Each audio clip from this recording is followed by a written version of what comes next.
Unsere erste Vortragende ist Anna Saunders. Sie ist Professorin am Department of Modern Languages and Cultures an der University of Liverpool. Und sie ist zurzeit Head of Department und das muss ein hammerharter Job sein. Sie ist eine Expertin für DDR-Geschichte, für Erinnerungskultur. Sie ist eine absolute Expertin für Monumente in der DDR und Erinnerungskultur durch Monumente ausgedrückt. Öffentliche Erinnerungskultur. Und sie hat ein Buch gerade veröffentlicht mit dem Titel Memorializing the GDR Monuments and Memory after 1989. Aber ich leite nun über zu Anna Saunders, zu unserer ersten Rednerin. Vielen Dank, dass du heute dabei bist und du hast das Wort. Herzlichen Dank. Also ich werde zuerst mal mein Screen hoffentlich sharen. Geht das? Ja, gut, okay. Also ich werd auf Englisch reden, ich hoffe, das stört nicht. And I'm going to use the excuse that you conveniently gave me that I'm head of department to say that because of that, I've not had an awful lot of time to prepare this. So I'm using that as a handy excuse to say, I hope this isn't too disorganized as a talk. And I get the feeling that I'm probably going to be this is maybe the lightweight talk, as it were, this morning. I've got a lot of images to show you, and as you'll see from the title, Remembering 1989, from Domino Stones to Seesaws and beyond, I'm going to be talking about some of the lighter sides of the anniversary culture. And as we've just heard in the introduction, yes, we are celebrating 30 years of unification of 1990. I am, though, going to take us back to 1989, I'm afraid, and look at the fall of the wall. It's interesting that in the introduction, actually, the fall of the wall was the first thing that was mentioned. So although we are celebrating unification, actually, I think we all do gravitate back to the events of 1989 as a first port of call. So that's really where I'm starting from, and to say that what I'm trying to show is that memory of the 9th of November 1989 has come to dominate, has become the emotional date when we think about German unification. And I'm going to spend a bit of time looking at the public anniversaries, the way that Germany has celebrated the fall of the wall over the last 30-year period. And on the screen there, you can see the two images that display the title of this talk. The Domino Stones on the left-hand side. This was the 20th anniversary of the fall of the wall, where huge domino stones were created, painted by schools and other civil groups. And they were knocked down on the 9th of November. And it was a big kind of festival atmosphere. And on the right-hand side, you have an image of the planned Freiheits- und Einheitsdenkmal, which is to be built in former East Berlin, on the former site of the Palast der Republik. And the foundation stone has been laid for this, although it's been planned for well over 20 years, and it's not quite clear yet what exactly is going to happen. But for those of you not familiar with it, it is effectively like a seesaw. It is supposed to represent the weight of democracy. So citizens can go on to this big kind of long bowl-like, seesaw-like structure. And the more citizens that go onto one side of it, it'll then swing down. So the weight of democracy makes it swing in the favour of the people. So it's supposed to represent the demonstrations of 1989 in a very physical form. So that's where the title comes from, if any of you are wondering. But it's worth saying that the demonstrations of 1989 and the demise of the GDR have been notoriously difficult to remember. It's a multi-date event, so it wasn't just on the 9th of November, it wasn't just on the 3rd of October. As we've been reminded, there was lots that happened before, and indeed before the 9th of November. And it's also, so it's a multi-site event and a multi-date event. It happened in many locations across East Germany and at many points in time. So that's why the memorialization in concrete form is particularly difficult. And my keyboard for some reason isn't working. I can't seem to change screens. Let me see if this works. Okay, you got the next screen there. Sorry, for some reason the keyboard isn't working. So the proposed Freiheits- und Einheitsdenkmal is one indication of how and why memorialization of this date is very difficult. This has been an ongoing debate for over 20 years, and we're still not quite sure what's going to happen. So in terms of the cityscape, memorializing this date in very concrete form in the cityscape is been very problematic. Leipzig has had a very similar competition for a memorial to Freiheit und Einheit, and that was put on hold in 2014 because there was apparent lack of enthusiasm from the citizens of Leipzig, and also a number of controversial debates. And if we look at the cityscape of Berlin today, and we look at the cityscape in remembrance of the GDR, the images that we see are generally those that represent victimhood. And you've got here a selection of images in memory of victims of the Berlin Wall. And that's still the predominant image in terms of the cityscape itself, the physical structures. But if we think about public commemoration, so what actually happens on the anniversary nights of the 9th of November, it's a very different story. And it's interesting that for the last 15 years in particular, the 9th of November on 5-year anniversary dates has really become quite an extravaganza. I've already mentioned the events in 2009 on the 20th anniversary with the toppling of the Domino Stones. On the top right-hand side, you have the anniversary in 2014, where over 8,000 balloons, kind of heavyweight balloons, were lit and then released on the evening of the 9th of November and went up into the sky. They all had tags on them that people had signed and given little messages of hope for the future. And the idea was that these would land and they would be discovered by citizens as a message, and these could be recorded on a website. And then last year in 2019, there's an image at the bottom here of the main festival at the Brandenburg Gate, but the main art installation, if you like, was, whoops, I've gone too far, sorry. This one, which was called, I'm trying to remember what it's called, Visions in Motion. And this was a huge kind of overhead carpet, if you like, of thousands, I think 30,000 ribbons, which citizens had signed, again, messages of hope for the future or remembrance for the past. And these were to sort of sway overhead in terms of the hopes and desires for the future. And as you can see from the image here, the number of people was really quite staggering. And that's been the case now for the last 15 years. So that gives you an idea of the types of anniversary activities that have been taking place. Before I say a little bit more about them, it's worth also remembering that the 9th of November is, in terms of German history, also a very problematic date. And I'm sure some of you are aware of this, but it's kind of the fateful date of German history, if you like. On the 9th of November, not only was it the fall of the Berlin Wall in 1989, but the end of the monarchy in 1918, you can see down here, the date of Hitler's failed Beerhall Putsch in 1923, and of course the date of the pogrom against the Jews, sometimes known as Kristallnacht, in 1938. So in terms of remembering the fall of the Berlin Wall, this baggage is always there, if we want to call it baggage. It makes it very difficult moving forwards. And as we look at the way the anniversaries have shifted over time, we will see that this has been relevant as well. So, because we haven't got a lot of time, I just want to outline very quickly what I've at least identified as 3 phases of remembering 1989. The first decade or so was really marked by quite muted celebrations. There were some celebrations, certainly, but in many ways, the memories of 1938 particularly were still very much in the forefront there. Reunification offered the opportunity to actually review the history of 1938 and to review the way in which it had been remembered, or perhaps not remembered, in both halves of Germany. Also, of course, in the first decade, the social and political circumstances of the 1990s very much contributed to this muted celebration. There were high rates of unemployment, right-wing extremism, social difficulties, continuing division. So actually celebrating unification and celebrating the fall of the wall was in many ways still quite difficult. And celebrations were dispersed and fairly uncoordinated in Berlin, as well as across Germany as a whole.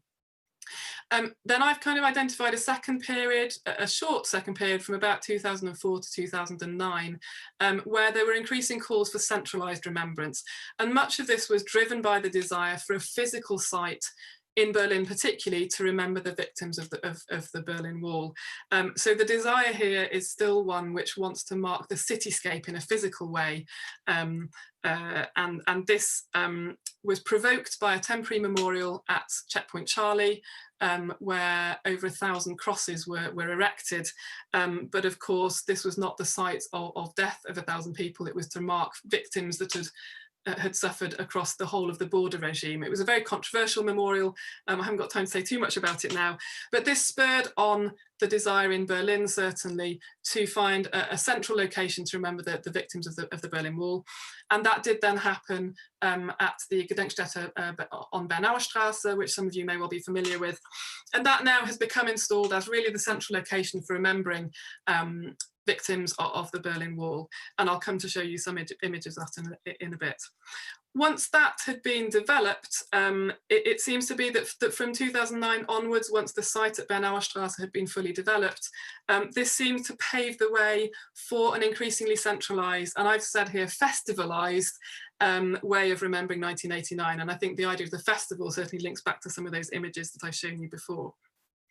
In this later date, I think it's worth saying that the history of the previous 9th of Novembers have not been forgotten, but they've often become integrated into the evening activities, and they've become integrated into some of the morning activities in the Bundestag, for instance, as well. So often become much more integrated. And then I'll see how much time I've got to talk through these shifts in remembrance, but I just wanted to very briefly talk through some shifts in remembrance that have taken place over the last 30 years. The first important one being the way that place in Berlin has become ritualized, so certain sites of memory have become ritualized. I'll talk you through a few of those. Secondly, changing narratives of 1989. And thirdly, the growing importance of emotion and entertainment. And you might have seen some of that element in some of the images that I've shown already. So firstly then, the idea of place becoming ritualized. And as I think I've already indicated, this seems to come really from a desire to mark, to put physical markers in places in the cityscape. And this often begins with plaques. It extends to memorials, to documentation centres, and to larger complexes, such as the one on Bernauer Straße. The first of these to develop was at Bornholmer Straße, which was the bridge, the Börsebrücke, which was the first bridge that pedestrians crossed on the night of 9th of November 1989. And certainly in the early years, I mean, this plaque was installed in 1990, but in the early years, this became a central location on the evening of 1989 for citizens to gather to remember this past. It became a location for speeches and reflection. And in many ways, this was the forerunner to what became the Gedenkstätte Berliner Mauer on Bernauer Straße, which now becomes, or has become, the central location for reflection, if you like, on various dates, not just the 9th of November 1989, but also the 13th of August 1961, which marks the building of the Berlin Wall as well. At this location on the 9th of November, there's a ritual has developed now, which is the same every year. High profile public figures, politicians gather in the Kapelle der Versöhnung, which has its own history, but it's a small chapel in the former no man's land, and there'll be a service. They then come out of the chapel and they go to the monument, which you can see here, which is part of the Berlin Wall, and they insert roses into a hole in the Berlin Wall there. And in many ways, this ritual kind of mimics the movement from 1989, where you had people gathering in churches for peace prayers. Then afterwards, they would come out onto the streets. And I think the idea here is that eventually this caused the tumbling of the Berlin Wall. The insertion of the roses into the wall here is kind of, it evokes its metaphorical tumbling, if you like. So this is a ritual that has developed at Bernauer Straße, which takes place every year, but particularly on the 5-year anniversaries, this is very significant. So these are the more, if you like, the more reflective locations, perhaps. I just want to say a couple of words about the two other key locations that are developed in Berlin in terms of memory, Alexanderplatz and the Brandenburg Gate. So as you may well be aware, Alexanderplatz is the location in Berlin where the largest demonstration in 1989 took place. This is an image of the demonstration on the 4th of November. And so in many ways, Alexanderplatz has become the location for the remembrance of the demonstrations, of the power of the people. It's had an interesting history. I'd like to show you this image from the anniversary in 1999, where a huge banner was hung on the this iconic building, the Haus des Lehrers, which reads "Wir waren das Volk." You know, this is actually quite critical of where Germany or where they felt they were 10 years on after the demonstrations of 1989. Many of the activities that took place on the square at the time were also very reflective. There was a wall where passers-by were encouraged to write their thoughts, their reactions to the demise of the GDR on a glass wall. These were then collected. There was a theatre installation. So these were all temporary installations, if you like, but very reflective and actually in many ways quite critical or quite self-critical. And this was organised by the Bezirksamt Mitte, so it was designed really for local residents rather than for tourists, if you like.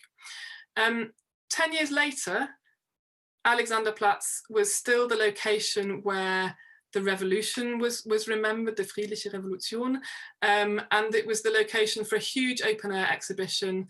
And it actually was kept for about a year longer than planned because it was seen to be so successful. So Alexanderplatz very much retains this location as symboled the activities of the civil rights movement. What's interesting about Alexanderplatz is that there is no monument, that there is no ritualized location. So the activities on Alexanderplatz seem to change every 5 years. There's no kind of ritual that's developed like at Bernauer Straße or like we're going to talk about it at the Brandenburg Gate. So I think it's interesting to note that the cityscape is really important in kind of shaping the anniversary activity that takes place. So while Alexanderplatz might retain the notion of being the place of the people, the Brandenburg Gate has developed differently, and it's become the central location for anniversary activities since 1999, and one which has this more kind of extravaganza feel about it. It's where the central locations, the central anniversaries take place. Here, of course, there is a monument. Here we have the Brandenburg Gate, which has become the central location, and in many ways it's taken on its symbolic function once again as a Friedenstor, as a gate of peace, and it has become highly symbolic here. And of course it serves as a backdrop, an international backdrop recognised across the world for musical performances, fireworks, guests, etc., etc. So this has developed very differently to the site on Alexanderplatz, which is still a bit more critical in some ways.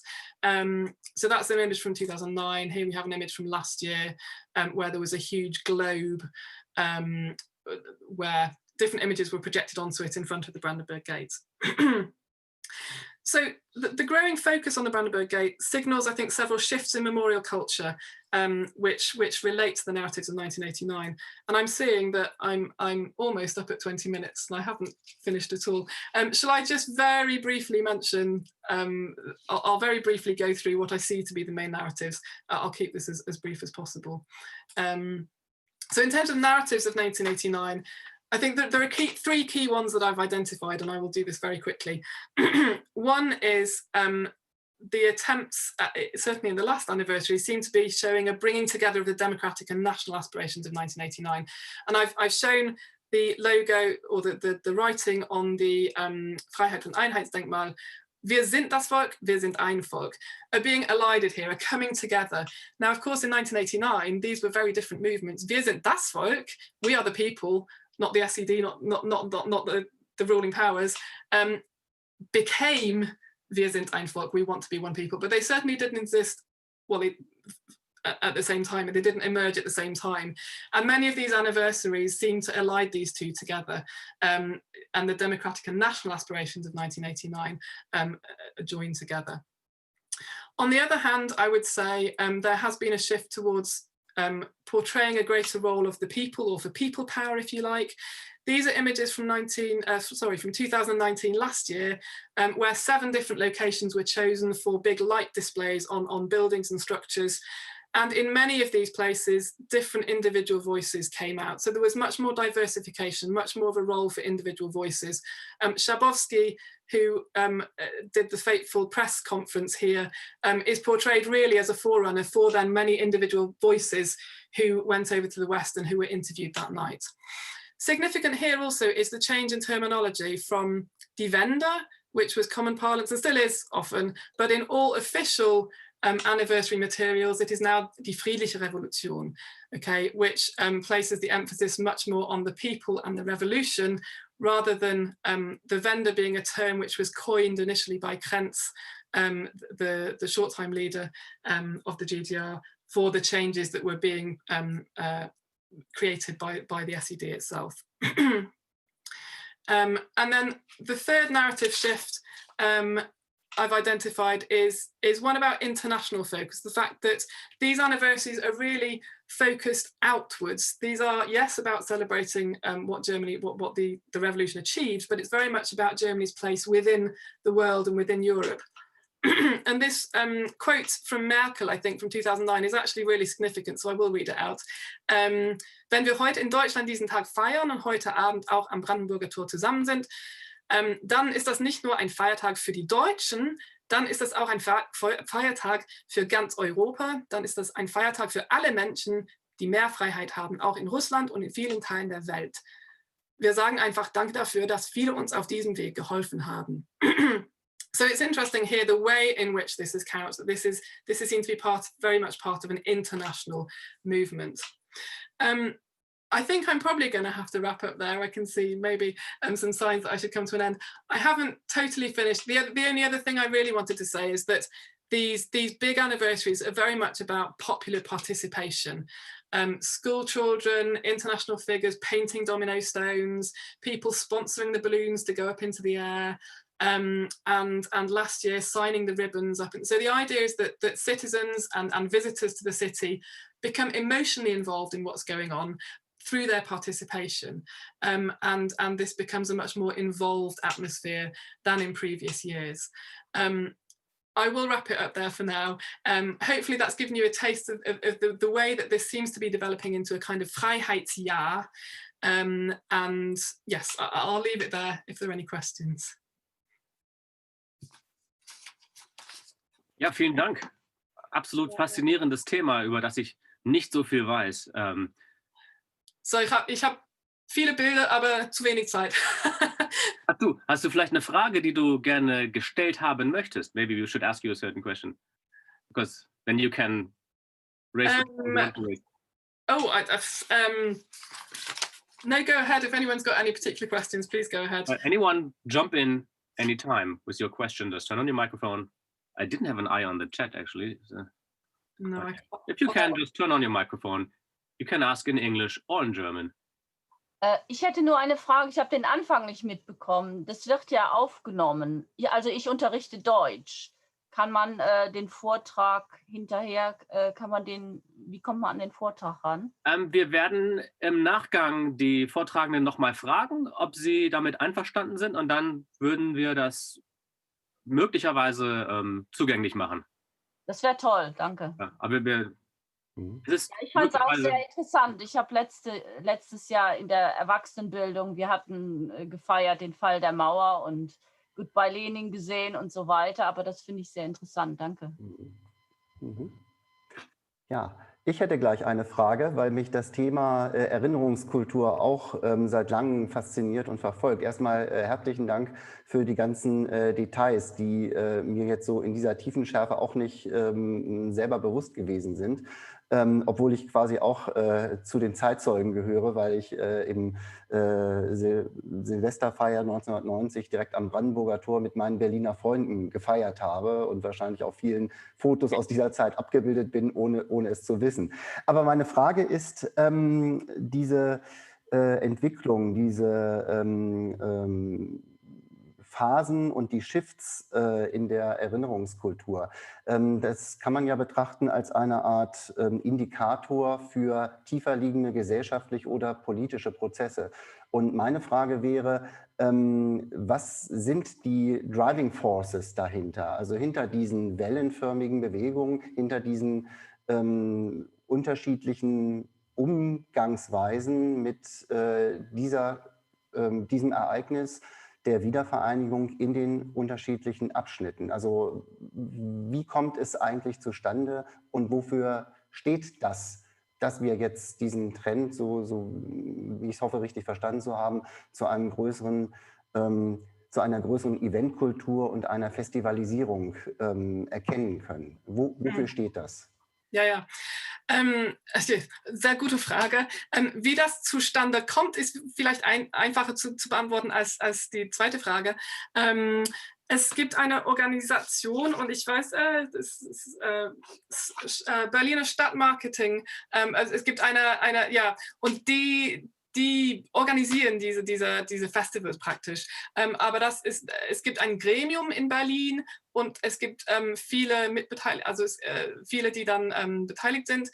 Zum Beispiel die Gedenkstätte Berliner Mauer, Stiftung Berliner Mauer ist mit drin. Politiker sind auch mit drin. Also es wird gemeinsam dann entschieden, so ungefähr was passiert, aber diese Stadtmarketing-Organisation organisiert dann praktisch diese Domino Stones, diese Lichtgrenze. Das wird praktisch als Stadtmarketing gesehen. Das wollte ich auch mal sagen, aber dann hatte ich keine Zeit. Und oft wird das ist oft als Weltereignis bezeichnet worden. Also dass diese Festivals selbst Ereignisse sind, dass man dann selbst Geschichte macht, was auch ziemlich interessant ist, dass wir nicht nur 89 markieren, dass wir das in Erinnerung haben, dass wir selbst jetzt Geschichte machen. Ich glaube, also die zweite Frage, warum das jetzt entwickelt, ich glaube, diese internationale Geschichte ist da sehr wichtig, dass die deutsche Geschichte als Teil eine breitere Geschichte gesehen wird, ist da sehr wichtig. Und gerade weil Deutschland eine sehr schwierige Geschichte hat im 20. Jahrhundert, ist das jetzt wirklich die einzige, es ist nicht nur die einzige, aber eine der wenigen Punkten, wo man sich freuen kann. Aber das hat sich sehr langsam entwickelt. Also über die ersten 20 Jahre war das sehr schwierig. Und das ist auch eine sehr heikle Frage. Soll man das? Darf man das so feiern? Ja, die Geschichte vom 9. November ist da ja sehr schwierig.